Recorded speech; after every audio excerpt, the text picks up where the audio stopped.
The Galactic Hierarchical Assessment Bureau operated with the efficiency of a cosmic DMV and twice the bureaucratic smugness.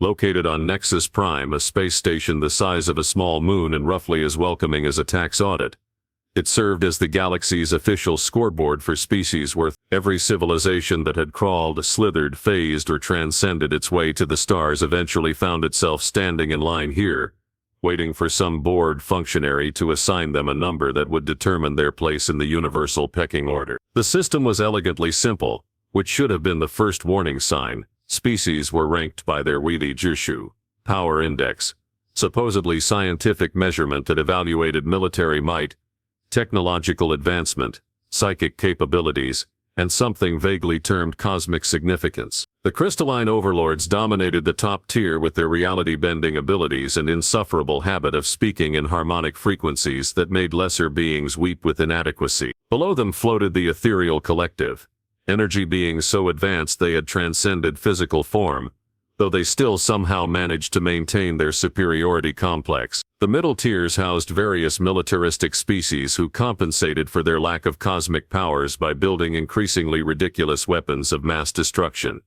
And then, occupying the absolute bottom of this galactic food chain like a cosmic participation trophy, sat humanity. Official classification: adorably primitive bipedals with concerning attachment to caffeine and tendency toward inexplicable optimism. Their power index rating was so low it required scientific notation to express properly, a fact that aliens found endlessly amusing during interdimensional dinner parties. Elena Vasquez, though her alien colleagues had taken to calling her little carbon unit with what they assumed was affection, represented the pinnacle of human achievement in their eyes, which was roughly equivalent to a particularly bright hamster in theirs. She worked at Research Outpost Epsilon 7, a diplomatic station so minor it didn't even have a proper name, just a designation that screamed, "We stuck the humans here so they'd feel included." The outpost served as humanity's sole window into galactic politics, a fact that said more about galactic politics than anyone cared to admit. Elena's official title was Junior Xenobiological Research Specialist, though her actual job description seemed to be office mascot who occasionally provides comic relief. She had 3 degrees in theoretical xenobiology, 2 in pattern recognition, and a doctorate in comparative consciousness studies. Her alien colleagues had approximately 0 interest in any of these qualifications. "Oh look," chittered ZX9, a mantis-like being from the collective hive, as Elena entered the morning briefing with her regulation issue coffee mug. The little human brought her liquid stimulant again. How quaint. The universal translator somehow managed to capture the condescension perfectly, which Elena suspected was intentional programming.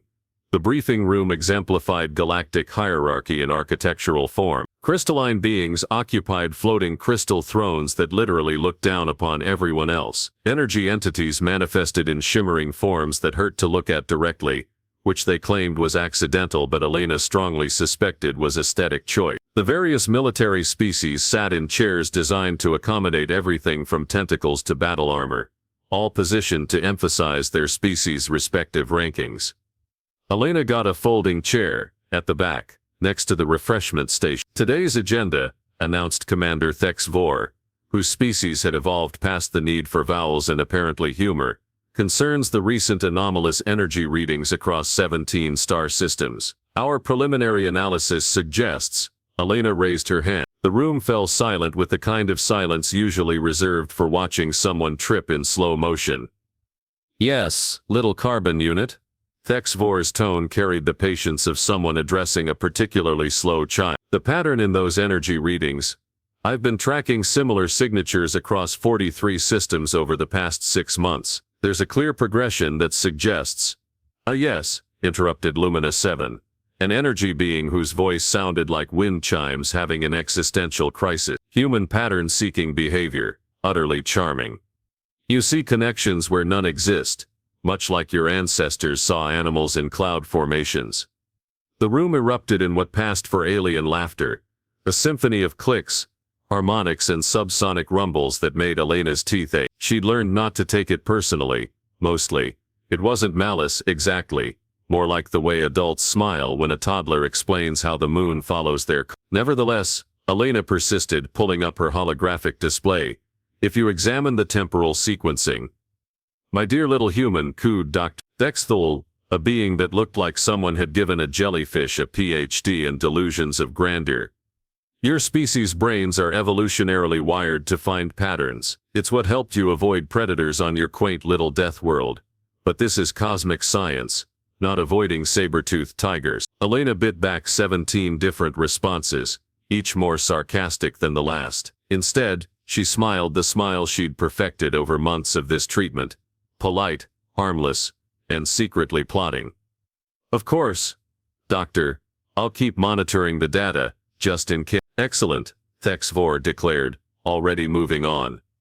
Now regarding the crystalline overlord's proposal for enhanced security measures, Elena stopped listening. She'd heard this song before, powerful species discussing threats while systematically ignoring the one voice that might actually have useful input. It was like watching a group of lions debate the best hunting strategies while refusing to acknowledge the existence of gazelle. Instead, she focused on her datapad, where 47 star systems now showed the same energy signature. 47 systems in a perfect spiral pattern that corresponded exactly with the galaxy's power hierarchy ranking, starting with the most insignificant systems and working steadily upward. But what did one weak little human know about cosmic threats? According to galactic consensus, absolutely nothing. After all, humans couldn't even manage faster than light travel without getting space sick, couldn't manipulate reality with pure thought, and showed a disturbing tendency to name their most advanced AI systems things like Bob and Dave. As the meeting droned on with increasingly absurd displays of species superiority, Elena made careful notes, not about the aliens' theories. Those were about as useful as a chocolate teapot in a solar flare, but about the pattern only she seemed willing to see. 47 systems and counting. All following the same progression. All moving in the same direction. Straight up the power rankings toward the species that considered themselves too advanced to listen to warnings from adorably primitive bipedals. Elena sipped her coffee and smiled. Sometimes being underestimated was the most powerful position of all, even if nobody realized it yet, especially if nobody realized it yet.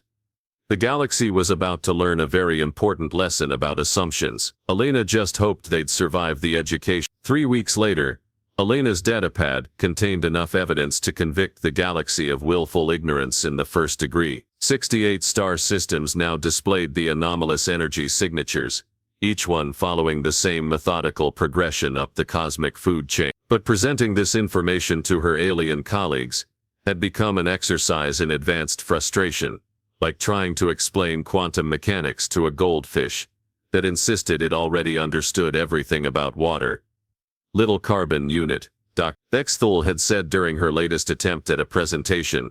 Your dedication is absolutely precious, but you're exhibiting classic human pareidolia, seeing meaningful patterns in random data. It's the same neurological quirk that makes your species see faces in clouds and religious figures in toast. Elena had wanted to point out that pareidolia didn't typically involve 68 star systems displaying identical energy cascades. But she'd learned that correcting aliens only made them more condescending. Instead, she'd nodded politely and returned to her corner of irrelevance, where she continued mapping connections that apparently only human brains were primitive enough to perceive. The irony wasn't lost on her. The same pattern recognition abilities that had helped humanity survive everything from ice ages to predators were now being dismissed as evolutionary baggage by species who'd never had to worry about anything more threatening than running out of cosmic significance points. Meanwhile, the galaxy was developing a case of collective nervous breakdown. The Nexus Prime communication arrays buzzed with increasingly frantic reports from outer rim sectors. 3 entire star systems had gone dark in the past week. Their civilizations simply gone, not destroyed, gone, as if someone had decided they were no longer necessary, and filed them under N for null and void. The crystalline overlords, who normally conducted themselves with the serenity of beings who'd achieved universal enlightenment, were now harmonizing in distinctly agitated frequency. The ethereal collective had abandoned their usual philosophical detachment, and were manifesting with the kind of instability that suggested even energy beings could have panic attacks. The military species had begun mobilizing fleets with the enthusiasm of beings who'd finally found something appropriately threatening to shoot at, though none of them could agree on what they were supposed to be shooting. Through it all, Elena continued her research in splendid isolation. Her workspace had become a monument to human stubbornness. Holographic displays covering every available surface, data streams flowing in patterns that would have given alien aesthetic sensibilities nervous breakdowns, and enough coffee cups to caffeinate a small mood. She'd stopped attending the daily briefings after the 5th time someone had patted her on the head and suggested she focus on more appropriate human activities, like organizing the supply closet, or perhaps taking up a nice hobby. The pattern was becoming clearer with each new data point, and it was both more elegant and more terrifying than anything the galaxy's finest minds had theorized. The energy signatures weren't random anomalies or natural phenomena. They were systematic, methodical, and following a logic so obvious that Elena was amazed nobody else had seen it. They were following the Galactic Hierarchical Assessment Bureau's own power rankings. Every civilization that had vanished occupied the bottom tiers of the galactic pecking order. The insignificant species, the ones barely worth cataloging, the civilizations that rated somewhere between cosmic jokes and administrative oversight. The energy signatures were moving up the hierarchy with the precision of a bureaucrat processing forms in numerical order. Elena pulled up the galactic database and cross-referenced the disappearances with the official power ranking. The correlation was so perfect it made her want to laugh and scream simultaneously. Whatever was systematically erasing civilizations was using the galaxy's own assessment criteria as a shopping list. She tried once more to present her findings, this time to Commander Thex Vor direct. The result was predictably patronizing. "My dear little carbon unit," Thex Vor had said, his vocal cords somehow managing to convey the sound of someone speaking to a particularly slow pet. "Correlation does not imply causation. Just because events follow a sequence doesn't mean they're connected. Your human minds excel at creating narratives from random events. It's quite endearing, really." Elena had resisted the urge to point out that Thex Vor's species had achieved interstellar travel by following the random patterns of stellar formation.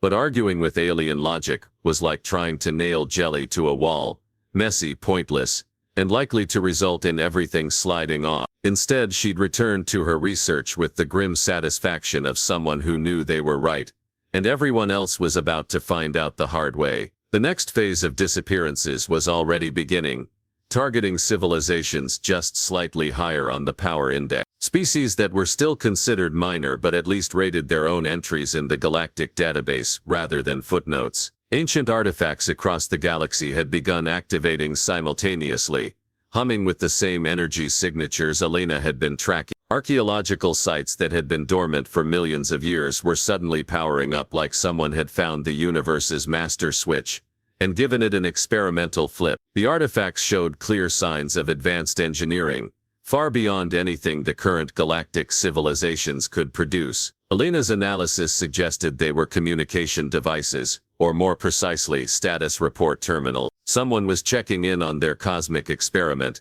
and they were not pleased with the results. The most disturbing part wasn't the artifacts themselves but their distribution. Every single one was located in space controlled by species, in the middle to upper tiers of the power rank. The successful civilizations, the ones who'd achieved cosmic significance, and weren't just adorable bipedals with caffeine dependency.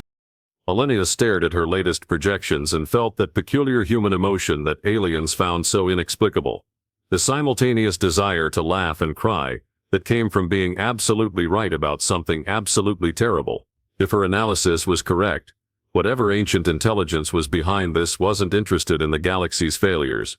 It was harvesting the successes. And according to every official assessment, humanity was so spectacularly unsuccessful that they weren't even worth noticing. For the first time in months, Elena was grateful for their cosmic insignificance.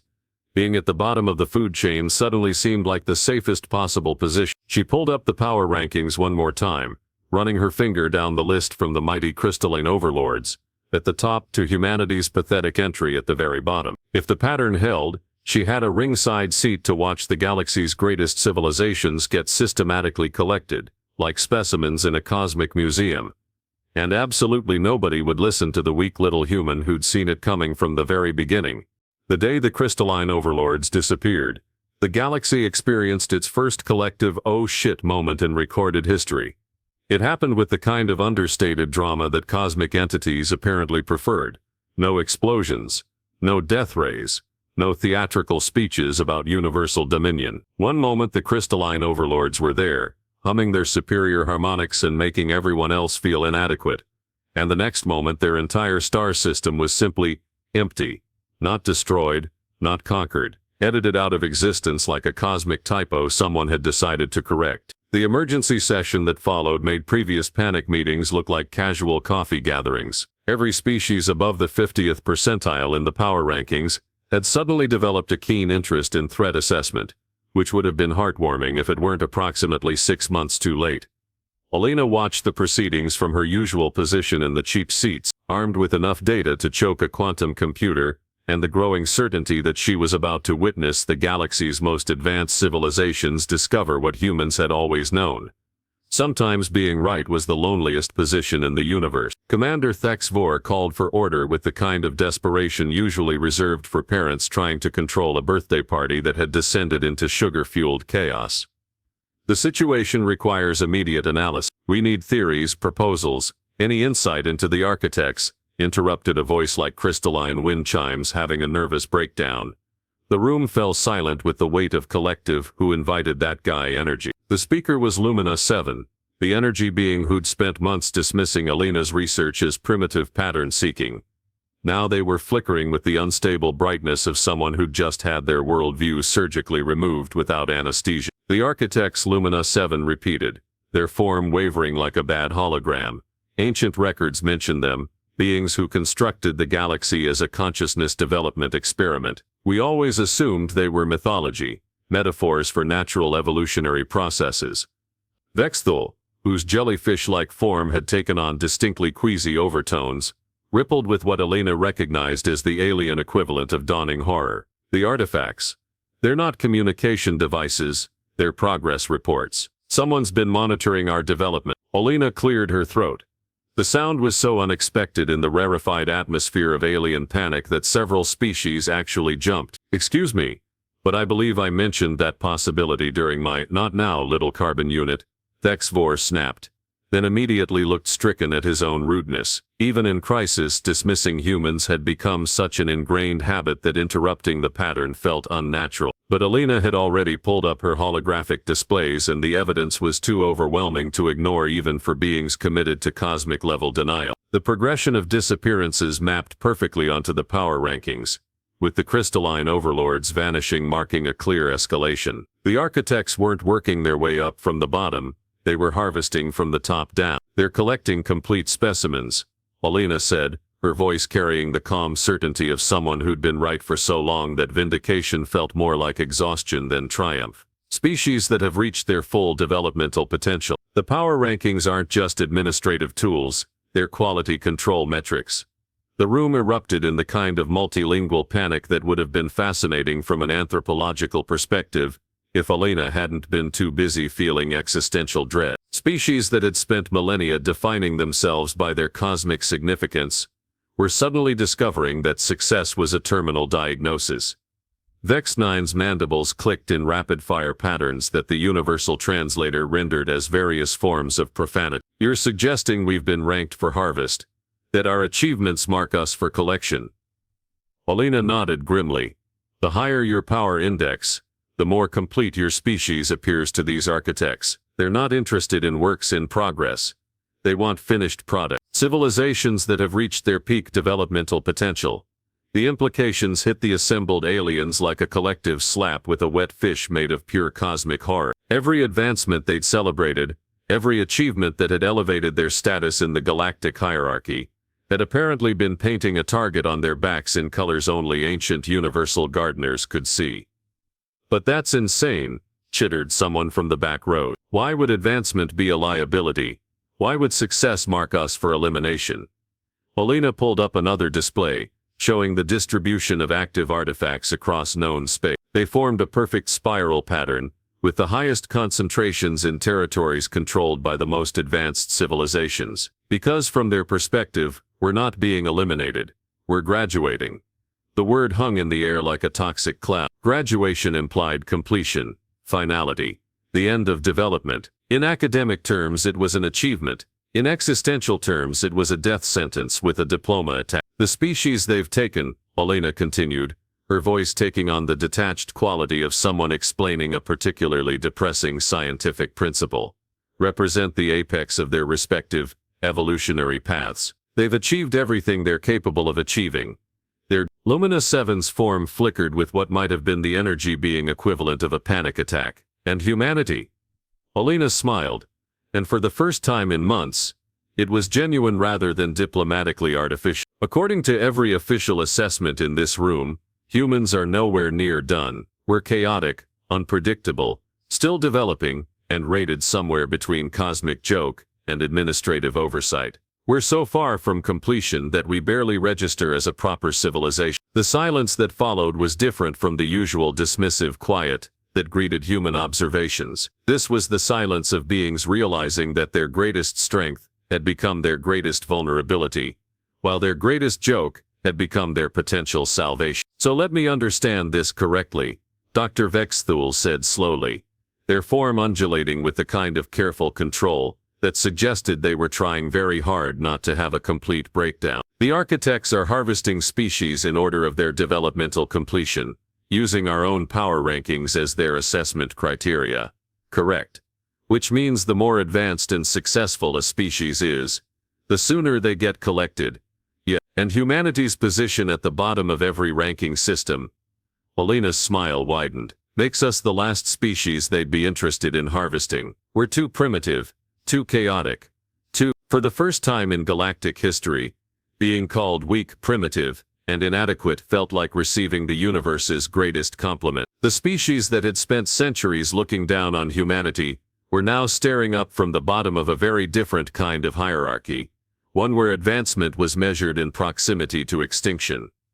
Outside the station's viewports, another star system flickered and went dark. The ethereal collective, with their transcendent energy forms and philosophical superiority, had just been filed under C for complete.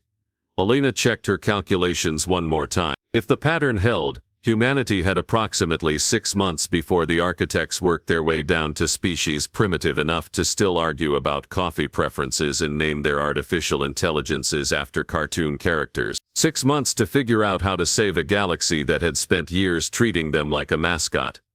Elena cracked her knuckles and pulled up a fresh datapad. Time to show the universe what adorably primitive bipedals could accomplish when properly motivated. Elena's plan was so audaciously stupid that it could only have originated from a species whose greatest military strategy in recorded history involved hiding inside a wooden horse and hoping nobody would ask awkward questions. You want to do what? Commander Thexvor's voice cracked in a way that suggested his vocal cords were experiencing their own existential crisis. File a complaint, Elena repeated cheerfully, as if suggesting they grab lunch rather than attempt to bureaucratically overwhelm cosmic entities who'd been casually erasing star systems like deleting old email. A formal grievance regarding improper assessment methodology and failure to follow established quality control procedures. The surviving species representative stared at her with the collective expression of beings watching someone attempt to negotiate with a hurricane using strongly worded letters. Only 43 civilizations remained above the 20th percentile of power rankings, and they were dropping faster than Elena's faith in alien common sense. Little carbon unit, Vexthul said gently, their jellyfish form pulsing with the kind of careful control that suggested they were trying very hard not to point out the obvious. These are cosmic entities who view entire civilizations as experimental subjects. I don't think they'll be particularly concerned with filing procedures. Elena pulled up her latest analysis, which had grown into a monument to human obsessiveness that would have made tax accountants weep with pride. Actually, they should be extremely concerned. Look at their behavior patterns. Systematic, methodical, following precise criteria. These aren't chaotic destroyers, they're researchers conducting a longitudinal study. And every good researcher follows protocol. She gestured to her holographic displays, which now covered every available surface with the kind of comprehensive documentation that made alien aesthetic sensibilities curl up and whimper. The architects have been monitoring galactic development for millions of years, using consistent assessment criteria, maintaining detailed records, and following proper experimental procedures. They're not monsters, they're scientists. Scientists who are harvesting entire civilizations. Zeeks9 pointed out with the kind of logic that Elena was beginning to find deeply unhelpful. Exactly, which means they're bound by scientific ethics, research protocols, and quality control standards. And according to my analysis, their current methodology violates approximately 17 different principles of proper experimental design. Elena pulled up a document that made the assembled aliens recoil as if she'd just unleashed a memetic weapon. It was a formal complaint form, specifically, a Human Resources Environmental Impact Assessment and Methodological Review request, complete with subsections, appendices, and enough bureaucratic redundancy to choke a small moon. Environmental impact. Lumina 7 flickered with what might have been confused horror. They're removing entire species from their natural galactic ecosystem, without proper impact studies. Elena explained with the patient tone of someone who'd spent her entire career dealing with beings who didn't understand the beauty of proper document. That's a clear violation of sustainable research practices. Plus they're using assessment criteria that haven't been updated in millions of years. When was the last time anyone verified that the power rankings accurately reflect species development potential? The room fell silent with the particular quality of quiet that occurred when everyone simultaneously realized they were watching either genius or madness, and couldn't tell. You're going to bog down cosmic entities in paperwork, Thexvor said slowly, as if testing each word for signs of sanity. I'm going to ensure they follow proper scientific methodology, Elena corrected. Any responsible researcher would want to verify their assessment criteria before proceeding with data collection. I'm simply providing them with the necessary documentation to conduct a thorough methodological review. What Elena didn't mention was that she'd spent the last 72 hours creating the most comprehensively confusing piece of bureaucratic documentation in recorded history. The form included cross-referenced subsections that required additional forms to complete, environmental impact assessments that demanded geological surveys of harvested star systems, and a peer review process that would require input from species who were no longer available for comment due to having been collected. But how do we even contact them? Thor asked, their form rippling with what Elena had learned to recognize as the alien equivalent of resigned desperation. Elena smiled and pointed to the nearest ancient artifact, which had been humming steadily since the emergency session began. They've been monitoring us this entire time. They're already here. As if summoned by her words, the artifact's humming intensified, and the air in the briefing room took on the quality of a photograph that had been left too long in sunlight. Reality seemed to adjust, like a lens coming into focus, and suddenly the room contained presences that made everyone's survival instincts scream suggestions about finding somewhere else to be. The architects didn't manifest in any way that organic minds could properly process. Elena's brain insisted she was looking at geometric patterns that had achieved consciousness, while simultaneously informing her that this was completely wrong, and she was actually perceiving crystallized mathematics. The universal translator gave up entirely and started displaying error messages in languages that didn't exist yet. Elena stepped forward, clutching her documentation like a shield made of pure administrative stubbornness. Excuse me, but I need to file a formal complaint regarding your current research methodology. The response wasn't words so much as concepts delivered directly to her consciousness, with the subtlety of a freight train carrying philosophy textbooks. Amusement, curiosity, mild annoyance at interruption. Your species assessment criteria haven't been updated in 4.7 million years. Elena continued, her voice steady despite the fact that her brain was trying to process input from beings who existed in 17 dimensions simultaneously. That's a clear violation of standard research protocols. I have the proper forms for requesting a methodological review. Confusion, evaluation of unexpected parameters, growing interest in novel problem. Elena held up her masterpiece of bureaucratic warfare. This is a human resources environmental impact assessment and methodological review request. Form 27B/6.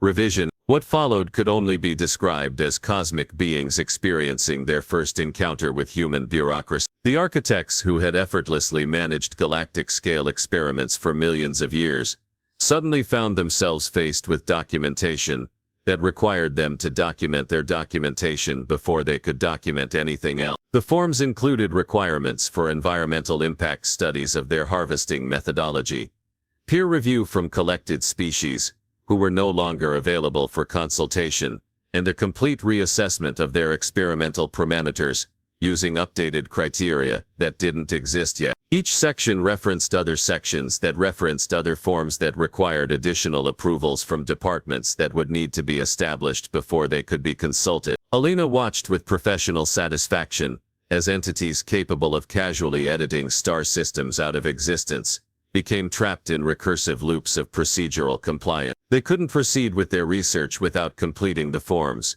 but completing the forms required them to halt their research to conduct the studies that the forms required. Furthermore, Elena added pulling out her backup documentation with the timing of someone who'd practiced this presentation. Your current assessment methodology appears to be culturally biased towards species that prioritize individual achievement over collective development. Humanity requests recognition as a developing civilization with extenuating circumstances, pending completion of proper psychological and sociological evaluation protocols. Systems error, recursive logical paradox detected, requirement for administrative consultation. The architects, beings who had watched galaxies form and civilizations rise and fall like seasonal blooms, suddenly found themselves in need of a human resources department.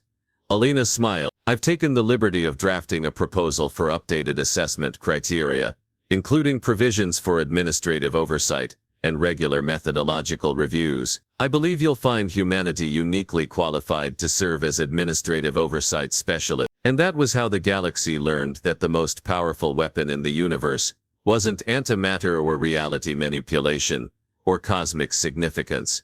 It was a properly motivated human with access to office supplies and a deep abiding love of procedural complexity. The architects, faced with the choice between abandoning their research entirely or accepting human administrative assistance, chose the path of least resistance. Within a week, Elena had established the Galactic Quality Control Department, complete with proper filing system, regular review schedules, and enough redundant approval processes to ensure that no species could be accidentally harvested without completing at least 47 different forms in triplicate. The galaxy restructured itself around humanity not because humans were the strongest or the most advanced, but because they were the only species capable of creating bureaucratic systems, so complex that even cosmic entities found it easier to comply than to fight. Elena never did get the recognition she'd wanted for her research.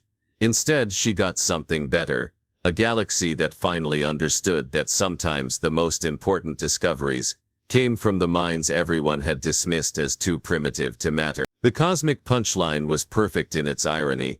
The species mocked for being weak and bureaucratic saved the galaxy through weakness and bureaucracy. The universe bowed not to human strength, but to humanity's unparalleled ability to make simple things complicated and turn complications into protection. And Elena, she got the one thing every researcher truly wanted, a galaxy full of beings who finally took her seriously when she said she'd found a pattern worth paying attention to.